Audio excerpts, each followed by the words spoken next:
All right, ladies and gentlemen, welcome back to the other side of the coin and welcome to your latest live stream. Hope each and every one of you guys are doing well in this weekend. I know we lost a couple of days ago, just about a couple of days ago. I know the mood will not be the greatest for all the Chelsea fans out there, but hope you guys have still at least enjoyed your weekend or enjoying your weekend. Me, it's Sunday night, so the weekend's coming to an end. I had a fantastic weekend. Alhamdulillah. By the grace of the Almighty Allah, had a really, really good weekend. Had some fantastic time with the family.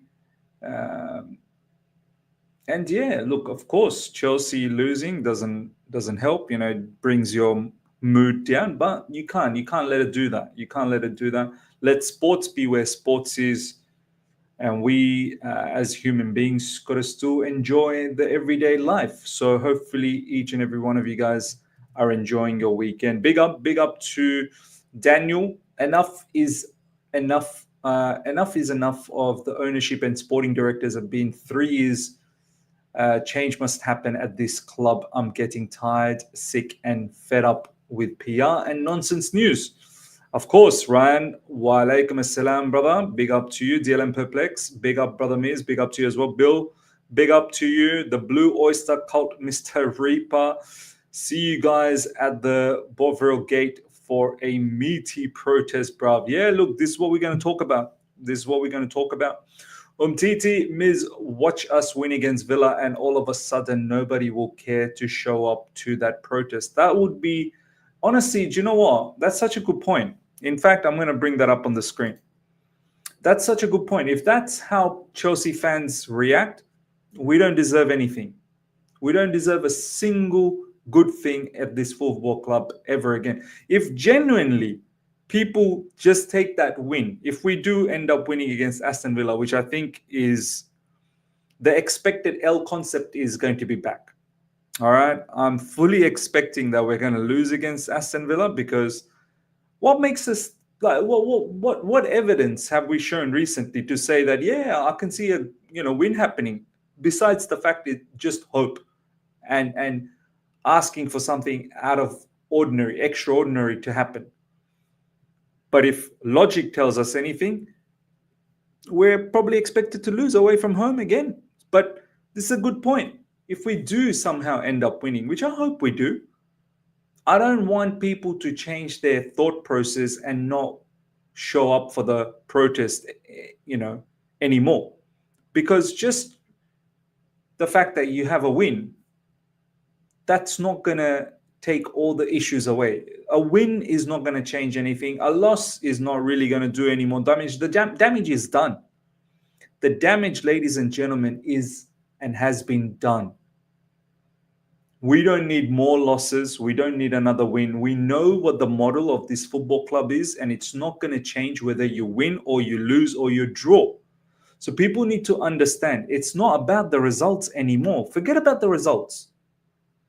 3 years under this new ownership, and we're a mediocre level team right now, and we are having to accept it as well.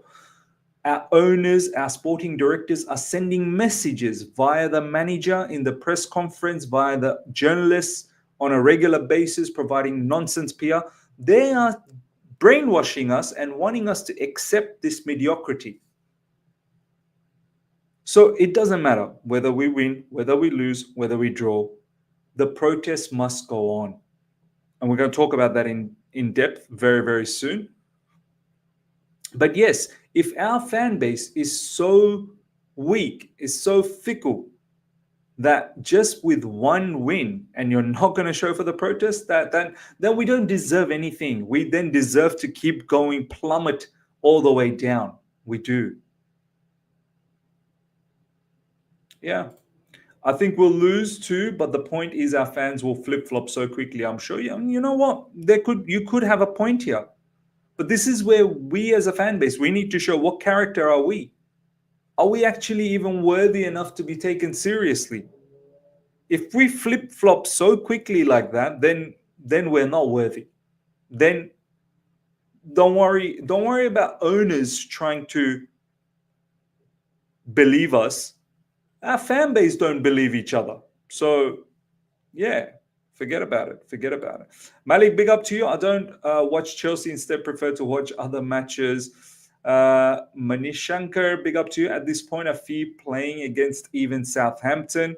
Look, I mean, after the Aston Villa game, we've got a couple of so-called favorable fixtures coming up against Leicester and Southampton. And yeah, we shouldn't take them for granted. We are favorites to win, don't get me wrong, but we shouldn't take them for granted. Not for a second.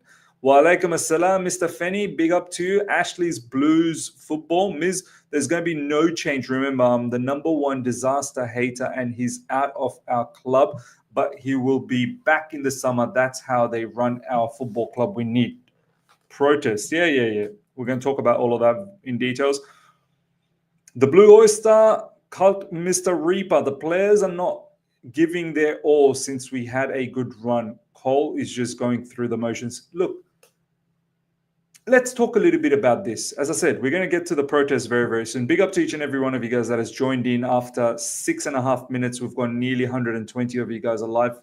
Good to see all the support. Good to see each and every one of you guys. Smash up the like button. Smash the like button. And if you're here for the first time, subscribe as well. Let's get to 40,000 subscribers. It's a very good point here. The players don't give it all. How can we expect the players to give it all, man? These players, honestly, they must feel so disillusioned. They really would be. First of all, they're young. They're immature. A lot of them are immature. And lastly, and most importantly, how can they give it all? They must not feel connected to the football club. They must not. They must not feel connected.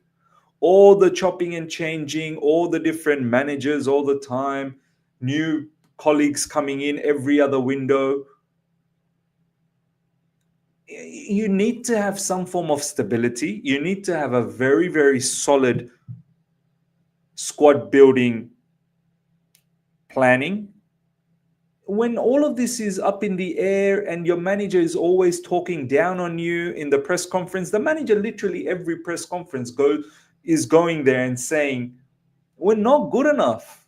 Don't expect anything from us. So how can these players then go out there and perform? How? Are we shocked, ladies and gentlemen? Are we shocked to see some of these results? I mean, it hurts. Of course it hurts. And it annoys us. It makes us angry. But when you actually sit down and deep it, are we shocked at any of these results in recent times for the past 2 months, 2.5 months? Are we shocked?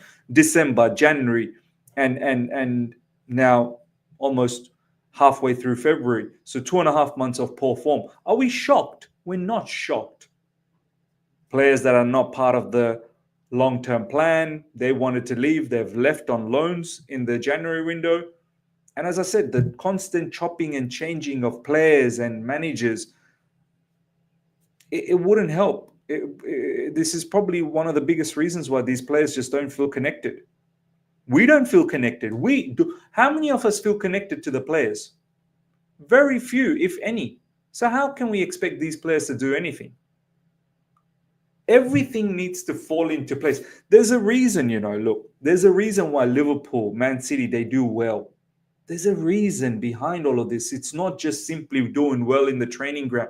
There are so many facets of life that needs to come together. It's not just because you have talent. It's not just because you've been working hard in the training ground. It's also because the fan base is together. There is stability at the football club.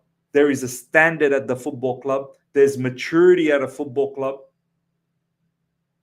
All of these things, they culminate into a winning culture. And then everyone sticks together. And then everyone fights for each other. There's none of that at our football club, man. There's none of that. How can we sit here and say, oh, these players don't fight? I don't expect them to fight.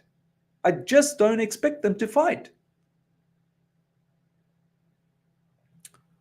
Florence, big up to you. American owners are always like that, but this is Chelsea. We will show them after the protest. We'll stop attending matches. They should trust us. All right, ladies and gentlemen, 150 of you guys are live. let's get in on what this protest is all about. So Eunice and obviously Minerals, they've been driving this a lot.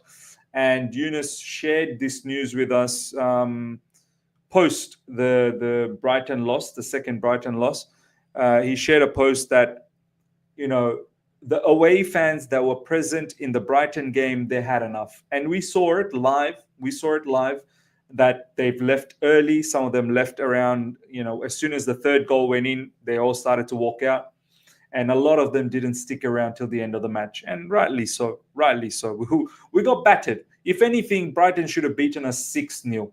Really. They had another clear-cut 3 more chances, and they didn't put us away. We, on the other hand, we didn't create anything substantial. In fact, we didn't even have a shot on target. We did not even have a shot on target. So, post-match, the match-going fans, and as I've always said, it needs to come from the match-going fans. It needs to. It initially needs to come from them, and then we can promote and spread the word as much as we can.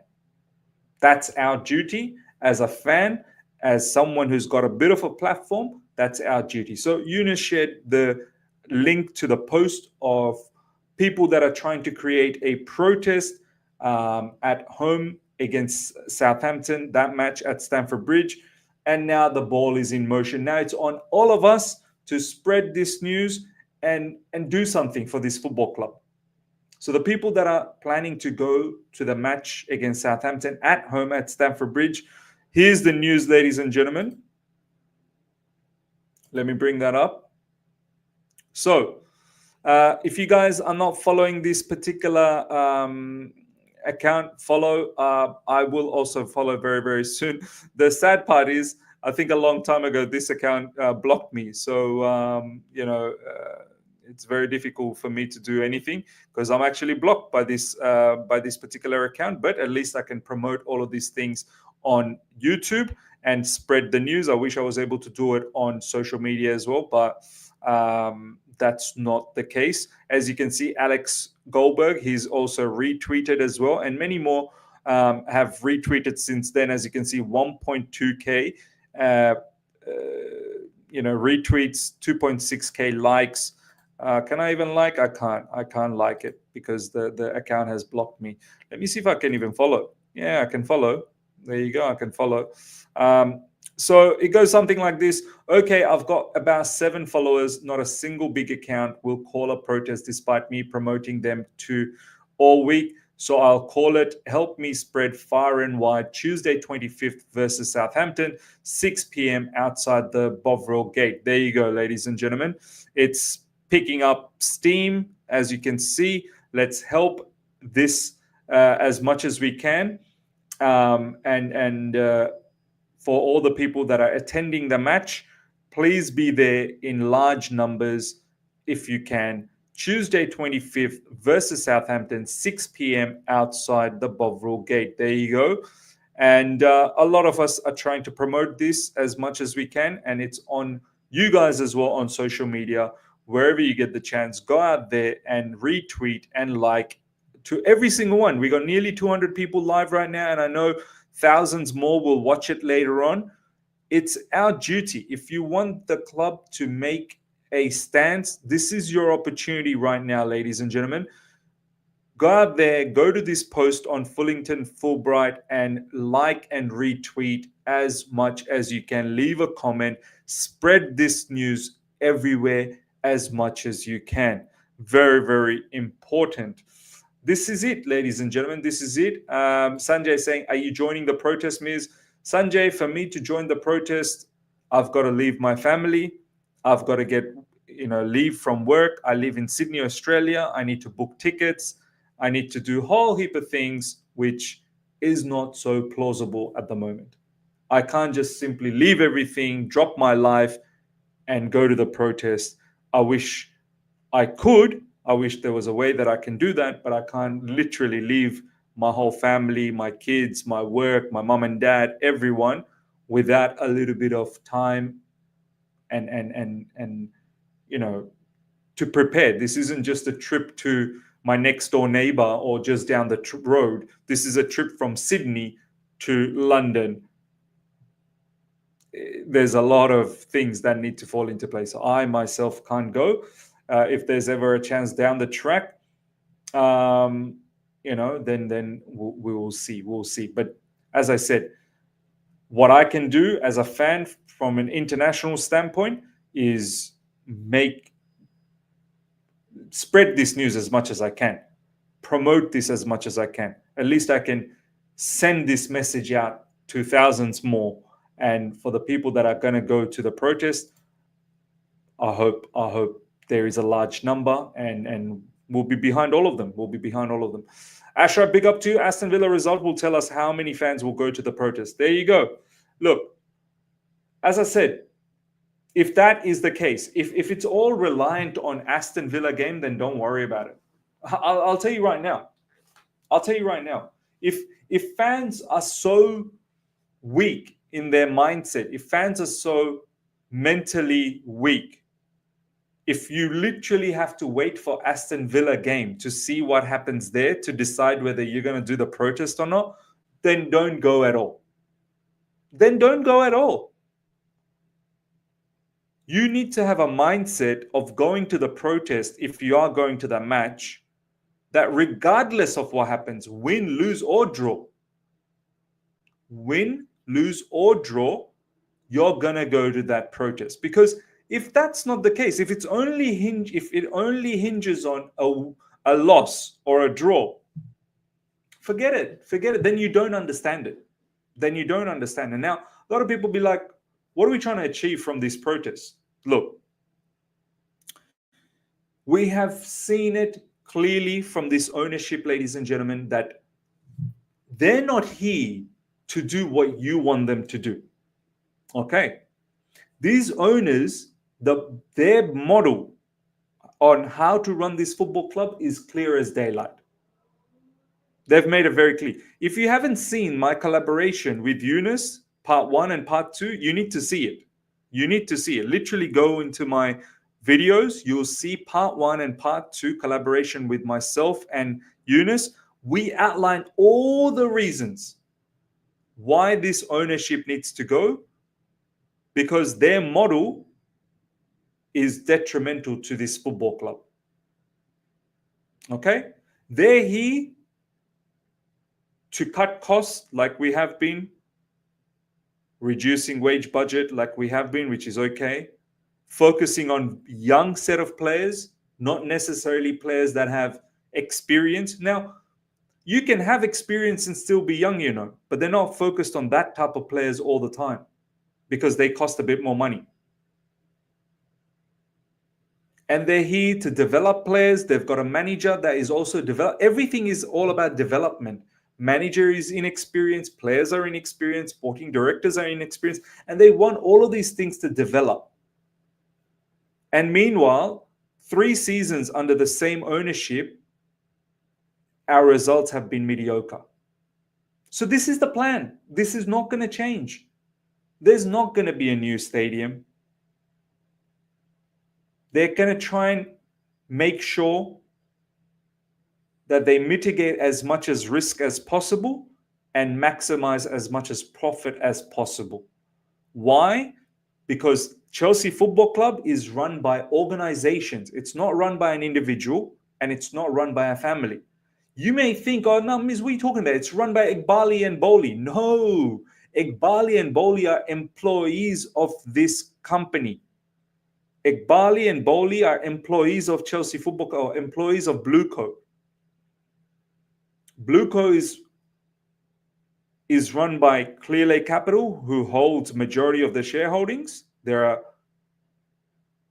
venture capitalists. They're a wealth management company. They hold a lot of assets, asset management company, where Iqbali is one of the directors of that company.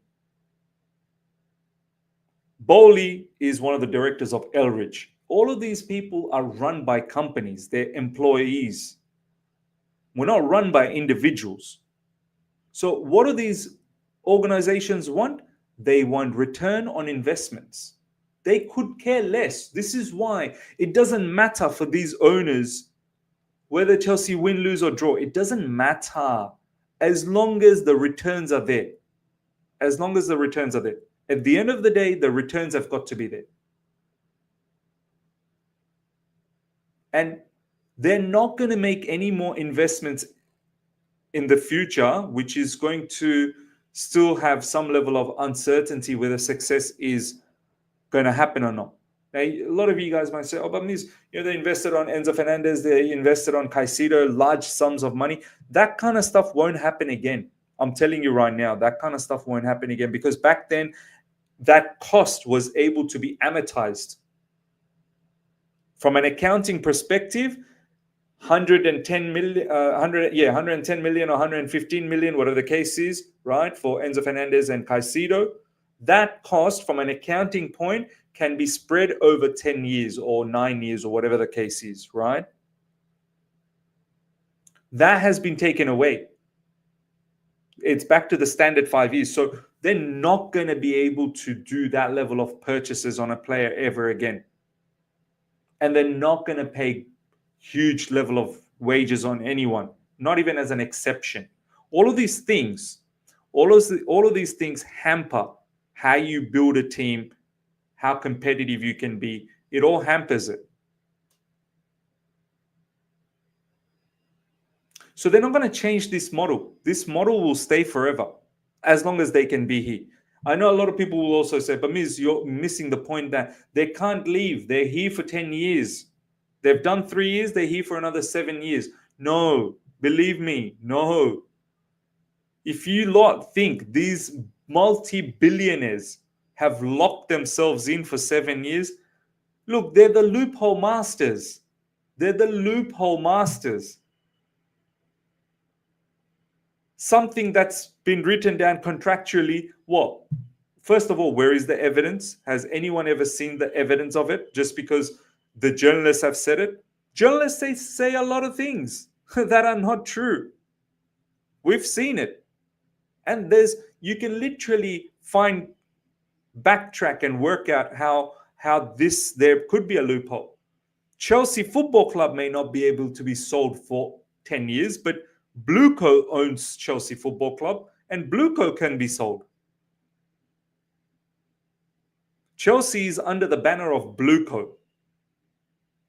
You guys all know Chelsea is under the banner of Blueco. Blueco holds Chelsea, all the assets, hotels, this, that, the other, parking lot, Strasbourg, and it has it as a package. You can sell that entire package, Blueco, to someone else, not necessarily just selling Chelsea. Blueco owns Chelsea, and Blueco can be sold, and that in itself could be the loophole. And I'm sure there's other loopholes. These multi-billionaires ladies and gentlemen, don't fool yourself to think that, no, believe me, they can't sell. These guys have become billionaires for a reason, and the reason is not because they're naive to lock themselves up for a 10-year contract. No. We need this ownership gone. They're not going to change, ladies and gentlemen. This is who we are going to be. At best, maybe we can play by chance Champions League, but then what? We're probably going to get our ass whooped in the Champions League as well. We're probably going to get our backside whooped in the Champions League. Because they're not going to be doing that level of investment to have us competing in the Champions League. They're not. It could have been a bit different if we got like a experienced manager. Maybe if we got an experienced manager, maybe we could have got something out of this team. But we've also got a developing manager. The manager is also being developed. Maybe we could have done something if the sporting directors were a little bit more, experienced. But no, we got sporting directors that are also coming from a background that follows this model. Our sporting directors don't have any history of winning. So we need to see all of that. Prem fan, from loving Maresca a month ago to now Maresca out, lol. All the mess in the club and Maresca had us thinking we could win the title just deep, that yet all of a sudden he's the issue and needs to go. Look, I never said that. I never said that. I know a lot of you guys are saying that. I have always maintained, and I still maintain, Maresca is probably the least amount of our issue. He's one of the lesser amount. Look, he's not flawless. Maresca has been a bit dodgy in recent times as well. Don't get me wrong, one bit. But he's the least of our problems, man. He's the least of our problems. Our biggest problem is our ownership. Until and unless that changes, until and unless that model changes, you can change the manager, you can change the entire playing unit once again. It's not going to bring you a different result. It'll be the same result over and over and over again. And if you think that this ownership is not bad, just change the manager and then change the players, it'll all be fine. You trust these guys to do the change that you think it needs to happen at Chelsea? You trust these guys. 3 years under the same ownership, 2 years under the same directorship. You think they are the right people to make the changes? You think they are the right people to bring in a better manager? If you are still hoping and believing in that, then I'm sorry. You're naive. You're gullible. You're gullible. Absolutely gullible. Rick lacks tactical flexibility, lacks communication skill, but there are bigger issues at Chelsea. Yeah, as I said, Enzo Maresca is not flawless. He's not flawless, but he ain't the biggest issue. DLM Perplex is not the issue. He's an issue. He has to go, but after a change in ownership. Yeah. How the standards have fallen. Yep. Boehly is our only hope to buy the remaining stake and change the model immediately. No, I don't think so. I see a lot of people say this. Ashraf, explain to me why you think that's going to make a difference.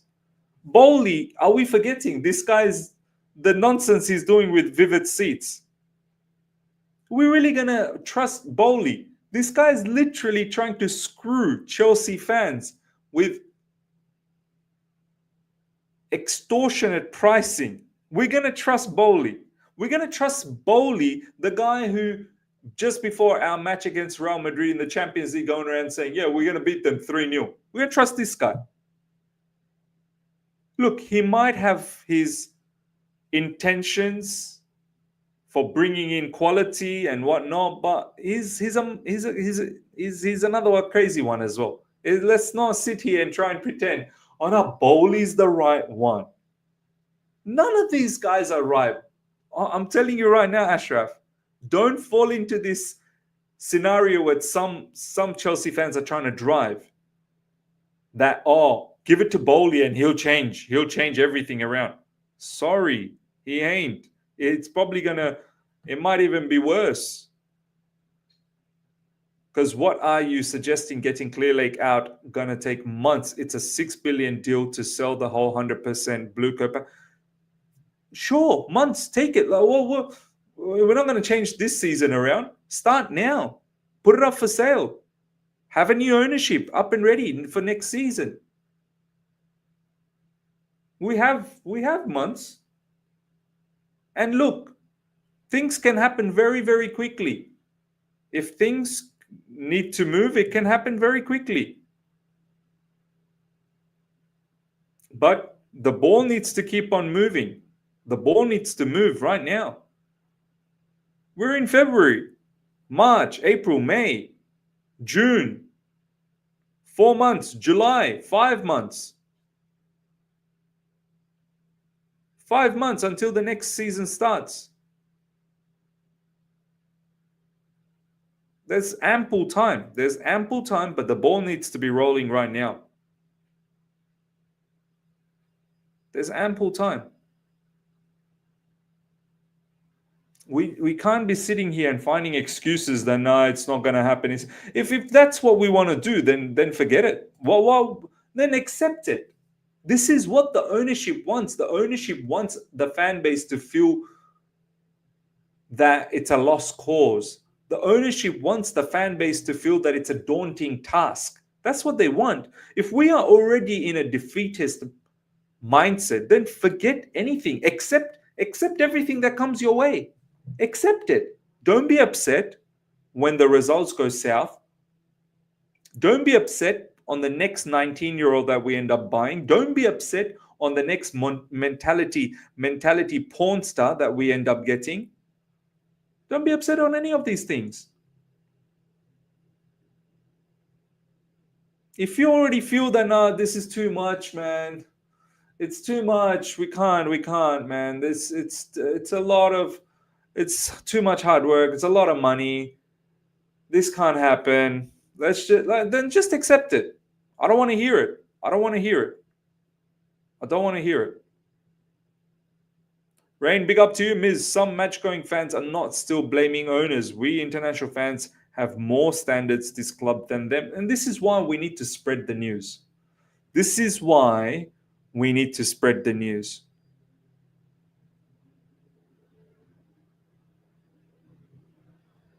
This is why we have to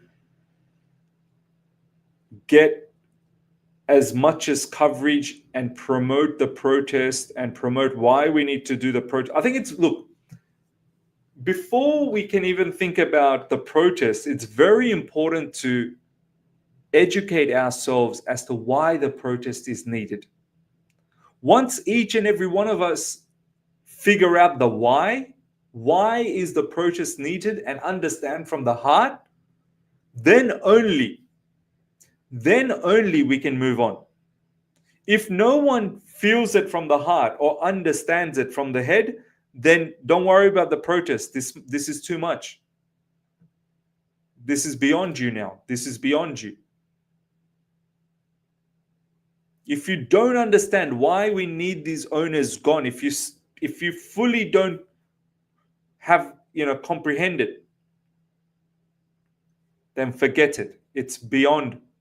If you're going to the protest and you got no idea what you're protesting about, it's meaningless. So take the time, understand the situation, understand what is happening at Chelsea Football Club, understand how disastrous the situation it is for our football club right now, fully grasp all of that, then go to the protest. If you can, as a match-going fan. Ashraf, I want them all out, but I'm just being realistic about putting Chelsea into sale immediately and expecting bidders to be as good as Abramovich. Maybe they'll be Clear Lake 2.0. Nothing is guaranteed. Of course, nothing is guaranteed. But we need to get the ball rolling. Just because nothing is guaranteed, let's stick with what we have. That's a crazy thought. Let's stick with this relationship, even though this relationship is hurting my soul. It's hurting my mentality. It's a torture for me. Let's stick with these guys because I'm scared what the next one's going to be. How can we have this mindset? Let's suffer. And let's accept this torture and accept the fact that the club is disappearing and disintegrating. Let's accept it because I don't know what can happen, who the next guy is. It can be worse. It's already worse. It's already bad. Why should I have this thought process that it can be even more worse? Look, if that's the case, then as I said, then stay where you are. With these lot, we're only going to keep dropping further down, and we're just going to become a mid-table team solidly. You know how people say solidly in top 4? We're going to be solidly in mid-table mediocrity. If that's how we want to think, I don't know what the next owners are all going to be about, so I'll just stick with these guys. These guys are shit, but I'll just stick with them.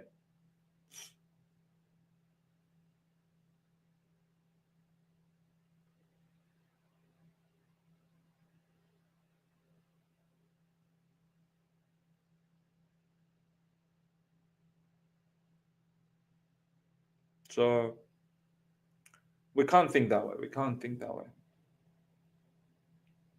We cannot think that way. Ola, big up to you. I quickly worked out that some media outlets like are being used as a PR tool. They can constantly put out Chelsea are bidding for Osimhen, Liam, Zidane, etc. Yeah, there is publications out there that just write a lot of nonsense. I mean, off the back of the Brighton game, I saw links with Mitoma because Mitoma scored against us. And look, Mitoma is a very good player. Yeah, I mean, there can definitely be links and rumors with him, but these people they find scope, they find, do you know what I mean, they find reasons to link someone. There's no links and they'll find a way to link him. M. Beckham, big up to you. Chelsea supporters need to stop supporting the team and attending Chelsea matches so they owners, sporting directors, manager, and all the players know that we have had enough. Look, yeah, okay, that's one way of doing it, but a better way to do it is actually go out there and protest and voice your opinion. They'll look, these owners, I know a lot of people will be like, oh, these owners don't give a damn. You know, what's going to happen? What's going to happen? You know, these owners, what's going to happen? So if few people come and protest, they're not going to pay attention. Believe me, if it's done the right way and there's a lot of numbers and there's multiple, this hopefully is the start of many protests down the track to push these people out. And these owners, as I said, they're run by organizations. Don't for a second think that, oh, like as if they're going to listen to these people and leave this investment. No, they will. They will. I'll tell you why they will. Brand reputation is something for these shareholders and investors. If they see that their name is being tarnished and there's bad publicity, they don't want to stick around anywhere where there's bad publicity. It's not good for their business. It's not good for their business. You make enough sound, you make enough cases to push these guys out, and you line up all the different reasons, and it is spread across the Premier League. It is spread across globally.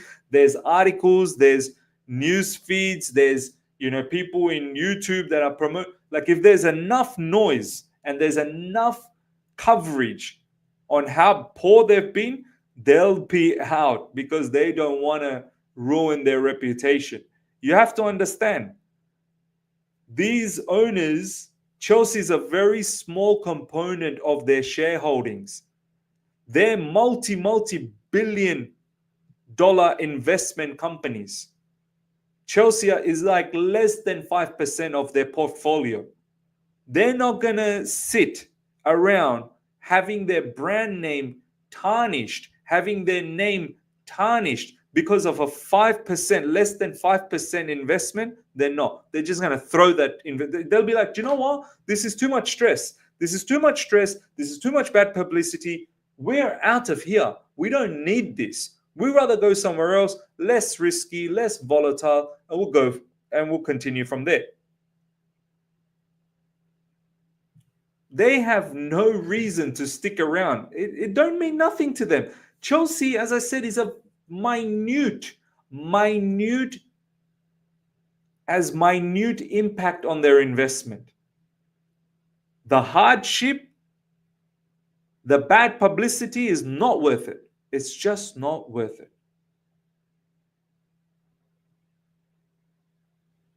Simple as that. Rob, big up to you. Fans need to get their clubs back from these monsters. These creatures will turn clubs into football versions of soulless uniform shopping malls, corporate sterile trash for cash arenas for the vacant. Yeah, absolutely. Absolutely right. The players look like the bloody want to be at home watching SpongeBob. They look tired 20 minutes into the game. Yeah, look, they're over it as well, man. They probably don't feel the connection as well. So they're over it. Anywho, ladies and gentlemen, big up to each and every one of you guys. Thank you for joining. That's it for today. For the time being, we'll come back later on tonight and wrap up the day's news. Some big matches are happening as well, so we'll see how that goes. I'm very keen to, obviously, there's Tottenham versus Man United, Liverpool versus Wolves, some big games. But also, don't forget, Juventus versus Inter Milan. I'm very keen to see how Renato Viga does there. A serious match against Inter Milan, that will have implications at top of the table. I am keen to see how this Renato Viga does. So we'll go from there. Big up to each and every one of you guys. Smash up the like button before you go. That would be much appreciated. Would love all the likes. Nearly 400 people live. Smash up the like button before you go. Hope you all have enjoyed this, number one. And hope you've got something out of this. That's number two. And subscribe if you haven't subscribed. Make sure you all subscribe. And let's get to 40,000 subscribers. Until next time, everyone. Take care. See ya. Goodbye.